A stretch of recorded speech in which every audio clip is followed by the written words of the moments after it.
Hello friends, welcome to my YouTube channel. എൻ്റെ YouTube ചാനലിലേക്ക് എല്ലാവർക്കും ഒരിക്കൽ കൂടി സ്വാഗതം. എൻ്റെ പേര് അർജുൻ. ഞാനിന്ന് നിങ്ങളോട് പറയാൻ പോകുന്നത് നമ്മുടെ മൊബൈലിൻ്റെ റാമുമായി ബന്ധപ്പെട്ടിട്ടുള്ള കുറച്ച് കാര്യങ്ങളാണ്. ഒരുപാട് പേര് നമ്മുടെ മൊബൈലിൻ്റെ റാമുമായി ബന്ധപ്പെട്ട് സംശയങ്ങൾ ചോദിക്കുന്നുണ്ട്. ആ സംശയങ്ങൾക്കെല്ലാമുള്ള ഒരു ഉത്തരം ഈ വീഡിയോയിലൂടെ ഞാൻ നിങ്ങൾക്ക് തരുന്നുണ്ട്. കൂടുതൽ മൊബൈൽ സംബന്ധമായ ടിപ്സുകളും ട്രിക്സുകളും നിങ്ങൾക്ക് ലഭ്യമാകുവാൻ ഈ വീഡിയോയുടെ താഴെ കാണുന്ന ചുവന്ന സബ്സ്ക്രൈബ് ബട്ടണിൽ ക്ലിക്ക് ചെയ്ത് ചാനൽ സബ്സ്ക്രൈബ് ചെയ്യുക. തുടർന്ന് വരുന്ന ബെൽ ചിഹ്നത്തിൽ ക്ലിക്ക് ചെയ്യുകയാണെങ്കിൽ ഞങ്ങളിടുന്ന വീഡിയോകൾ നിങ്ങൾക്ക് നോട്ടിഫിക്കേഷൻ ആയിട്ടും ലഭ്യമാകും. അപ്പോൾ റാം എന്ന് പറയുന്നത് റാൻഡം ആക്സസ് മെമ്മറി എന്നാണ്. നമ്മുടെ ഫോണിൽ നോക്കിക്കഴിഞ്ഞാൽ നമുക്ക് അറിയാൻ സാധിക്കും, അല്ലെങ്കിൽ സ്പെസിഫിക്കേഷനിൽ നോക്കിക്കഴിഞ്ഞാൽ അറിയാൻ സാധിക്കും. 2GB Ram, 3GB Ram, 4GB Ram എന്ന് തുടങ്ങി വ്യത്യസ്ത കാറ്റഗറിയിലായിരിക്കും റാമുകൾ ഓരോ ഫോണിലും കാണപ്പെടുന്നത്. എത്രത്തോളം റാം കൂടുതലുള്ള ഫോൺ ഉണ്ടാവുമോ അത്രത്തോളം മൊബൈലിൻ്റെ സ്പീഡും പെർഫോമൻസും എല്ലാം കൂടുകയും ചെയ്യും. കാരണം എന്ന് പറയുന്നത് നമ്മുടെ ഫോണിൻ്റെ ആപ്ലിക്കേഷനുകളായിരുന്നാലും ശരി, ഗെയിമുകളായിരുന്നാലും ശരി, ഏതൊരു കാര്യം നമ്മുടെ മൊബൈലിൽ നമ്മൾ ചെയ്താലും അതെല്ലാം ഈ ഒരു റാമിൽ വന്നതിന് ശേഷമാണ് അത് വർക്ക് ചെയ്യുന്നത്. അതുകൊണ്ട് കുറഞ്ഞ റാമുള്ള ഫോണാണ് എങ്കിൽ ഇത്തരം ഒന്നിൽ കൂടി ഒരുപാട് ആപ്ലിക്കേഷനുകൾ അല്ലെങ്കിൽ ഒരുപാട് പ്രോസസ്സിങ് നമ്മുടെ ഫോണിൽ ചെയ്യുന്ന സമയത്ത് നമ്മുടെ ഫോണിൻ്റെ റാം ഫുള്ളാവുകയും നമ്മുടെ ഫോണ് ലാഗിങ്, ഹീറ്റിങ് തുടങ്ങിയ ഒരുപാട് പ്രോബ്ലംസുകൾ വരികയും ചെയ്യും. അതുകൊണ്ട് നമ്മളൊരു പുതിയൊരു മൊബൈൽ വാങ്ങുവാൻ പോവുകയാണെങ്കിൽ തീർച്ചയായിട്ടും നിങ്ങൾ നല്ല റാം സൈസ് കൂടുതലുള്ള ഫോൺ തന്നെ നിങ്ങൾ മേടിക്കുക.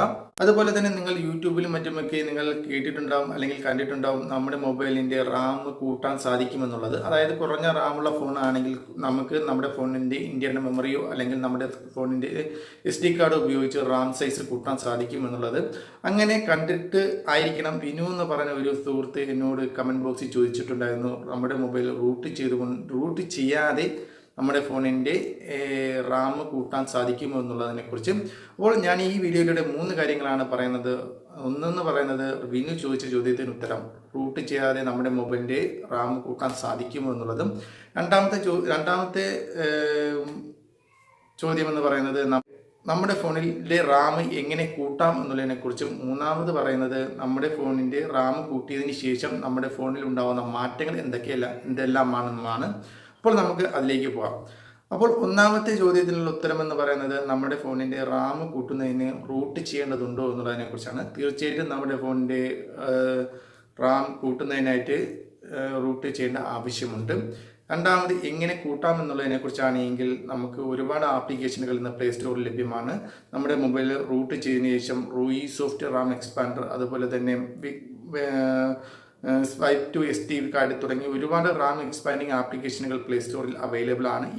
ഇതിലേതെങ്കിലും ഒരു ആപ്ലിക്കേഷൻ ഉപയോഗിച്ചുകൊണ്ട് നിങ്ങളുടെ ഫോണിൻ്റെ ഇന്റേണൽ മെമ്മറിയുടെയോ അല്ലെങ്കിൽ SD കാർഡിൻ്റെയോ കുറച്ച് സ്പേസ് എടുത്തുകൊണ്ട് നമുക്ക് ലിങ്ക് ചെയ്യാം. നമ്മുടെ റാമുമായിട്ട് ലിങ്ക് ചെയ്ത് നമ്മുടെ ഫോണിൻ്റെ റാം കൂട്ടുവാൻ സാധ്യമാകും എന്നുള്ളതാണ്.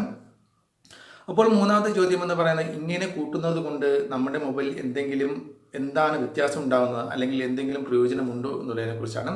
അപ്പോൾ തീർച്ചയായിട്ടും ഇങ്ങനെ റാം എക്സ്റ്റെൻഡ് ചെയ്യുന്നുണ്ട്, അതായത് നമ്മൾ നമ്മുടെ ഇന്റേണൽ മെമ്മറിയോ SD കാർഡോ ഉപയോഗിച്ച് ലിങ്ക് ചെയ്തുകൊണ്ട് റാം എക്സ്റ്റെൻഡ് ചെയ്തുകൊണ്ട് എൻ്റെ അഭിപ്രായത്തിൽ യാതൊരുവിധ പ്രയോജനവും ഇല്ല എന്നുള്ളതാണ്. നമുക്ക് പോസിറ്റീവായിട്ടുള്ള റിസൾട്ടിനെക്കാട്ടി അതൊരു നെഗറ്റീവായിട്ടുള്ള റിസൾട്ടായിരിക്കും നമുക്ക് ലഭ്യമാവുക. കാരണം എന്ന് പറയുന്നത് റാം എന്ന് പറയുന്നത് ഹൈ എൻഡ് സ്പീഡുള്ള ഒരു സ്റ്റോറേജ് സ്പേസ് ആണ്. വളരെ വലിയൊരു സ്പീഡാണ് അതിലുള്ളത്. ആ ഒരു സ്റ്റോറേജ് സ്പേസിൽ വളരെ വലിയൊരു സ്പീഡാണ് ഉള്ളത്. നമ്മുടെ SD കാർഡ് എന്ന് പറയുന്നത് അതിനെ അപേക്ഷിച്ചാണെങ്കിൽ വളരെ കുറഞ്ഞ സ്പീഡ് മാത്രമാണ് നമ്മുടെ SD കാർഡിനോ അതേപോലെ തന്നെ നമ്മുടെ ഫോണിൻ്റെ ഇന്റേണൽ മെമ്മറിയിലേക്കോ ഉണ്ടായിരിക്കുകയുള്ളൂ. അപ്പോൾ വളരെ സ്പീഡ് കൂടിയ ഹൈ സ്പീഡുള്ള റാമുമായിട്ട് ഒരിക്കലും നമ്മുടെ SD കാർഡോ അല്ലെങ്കിൽ ഇന്റേണൽ മെമ്മറിയോ താരതമ്യപ്പെടുത്തുവാൻ സാധിക്കുകയില്ല.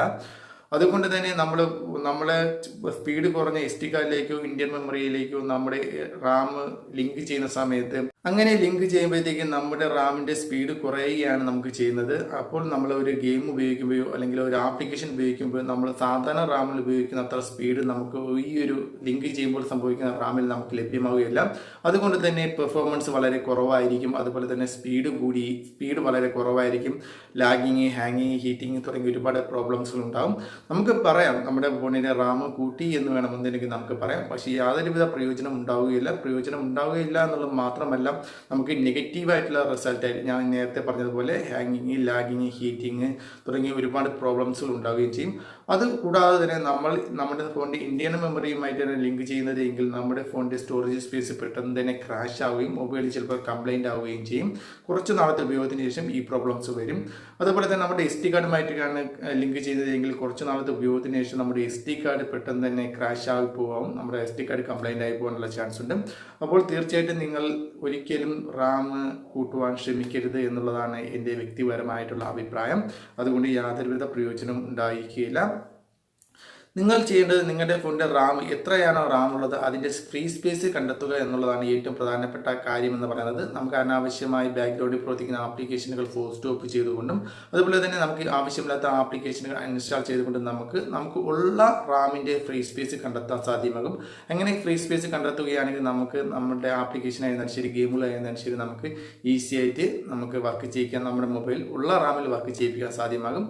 അപ്പോൾ റാമിനെ കുറിച്ച് നിങ്ങളിൽ പലരിലും ഉണ്ടായിരിക്കുന്ന സംശയങ്ങൾ നിങ്ങൾക്ക് ഇപ്പോൾ തീർന്നു കാണുമെന്ന് വിചാരിക്കുന്നു.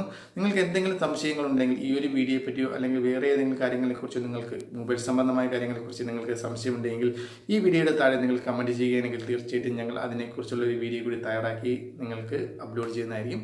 അപ്പോൾ അടുത്തൊരു വീഡിയോയുമായി വീണ്ടും കാണാം.